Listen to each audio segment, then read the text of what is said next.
বিসমিল্লাহির রহমানির রহিম। দর্শক বন্ধুরা, আসসালামু আলাইকুম। SK24 চ্যানেলের পক্ষ থেকে আরেকটি নতুন ভিডিও নিয়ে আসলাম। যারা যারা এই ভিডিওটি দেখছেন তাদেরকে স্বাগতম। সবাই একবার বললেন মাশাআল্লাহ। তা আমার গাড়লগুলো এখন ভুট্টার জমিতে ঘাস খাচ্ছে। আলহামদুলিল্লাহ।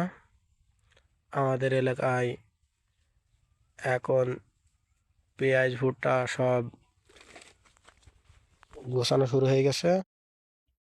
আমাদের এলাকায় এখন গাড়লের জন্য পর্যাপ্ত পরিমাণে কাঁচা ঘাস পাওয়া যাচ্ছে, চারণভূমি নেই।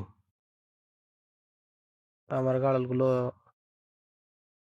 চারণভূমিতে ভুট্টার জমিতে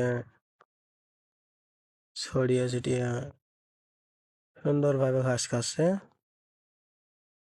আমার খামারের জন্য সবাই দোয়া করবেন।